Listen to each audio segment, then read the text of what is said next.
just received a statement I want to read to you. This is interesting. This is the manager of Opposition Business Paul Fletcher is resigning from politics. He's quitting.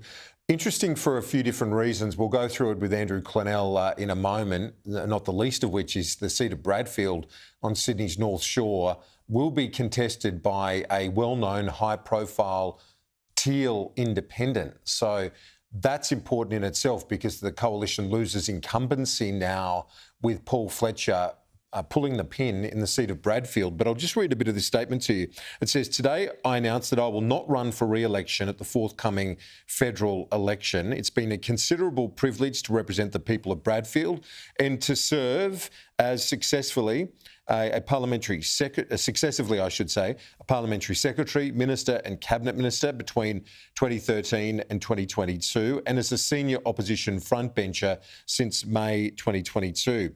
Outcomes I'm pleased to have helped deliver include the e-Safety Commissioner, the Mobile Black Spots Program, Western Sydney Airport. I advocated for a road user charge. I tried to allocate broadcast spectrum more efficiently. Neither effort succeeded, but I do not regret for a second having a go." He goes on to say, "Last week I marked 15 years as member for Bradfield. Renewal is healthy for people and institutions, and now is the right time to hand over the baton." I think this is super interesting for a range of reasons. As I said, it opens up that seat of Bradfield. They lose that incumbency of a well-known figure. He had a swing against him in the last election from the Teals. Will this shift the dynamics sufficiently now to be a threat to the LNP holding that seat of Bradfield on the North Shore of Sydney? The other thing is, this is the second senior moderate Liberal to step down in as many weeks. Simon Birmingham, the leader of the opposition in the Senate, a moderate from Adelaide, had stepped down.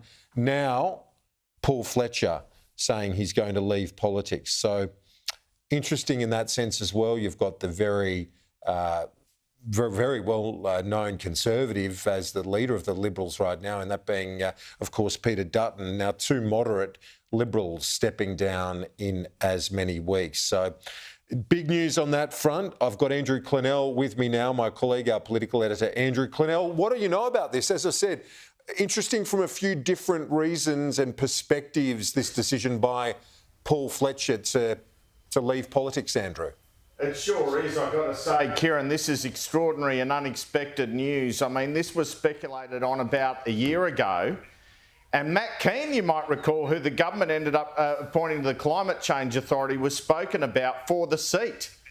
And he decided to take the Climate Change Authority job and not go there because of the fact Fletcher told everyone, including Keane, he was going to run again. I think he even said to people he had leadership ambitions. He's the leader in the House there. And then he gives a speech a couple of weeks ago saying the Teals are a fraud. It was criticised for saying people who voted for them were stupid, really getting stuck into the Teals. And he's got this challenge from this Nicolette Buller, I think it's pronounced, a former Australian Conservation Foundation person who's been involved in renewable energy and is running as the Teal candidate and ran him to 46-54 there last time. So has he seen the writing on the wall? Has he got a job after this? Regardless, I have to say what it looks like, Kieran, to me is one of those situations we've seen over the years where Paul Fletcher was determined for Matt Keane not to get this seat. And so he's decided to quit on the bell right before the election. And that is not particularly helpful for Peter Dutton. You know, you could have had another candidate in the field. They're now going to have a pretty rushed pre-selection. It is surprise news. It is another moderate and another frontbencher going.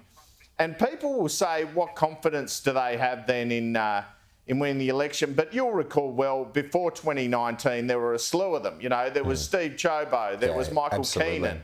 You know, people just decide when they've had enough. And this guy's had enough. Yeah. And again, it entrenches, as we've spoken about, the dominance of the right wing under Peter Dutton in the Liberal Party. And it is not a very friendly place for left-wing Liberals, if you can call them that, or moderate Liberals indeed at the moment in that federal caucus, particularly with the Queensland domination. They will need to get a good candidate to win that seat, Kieran. And it's the sort of seat which should attract good candidates.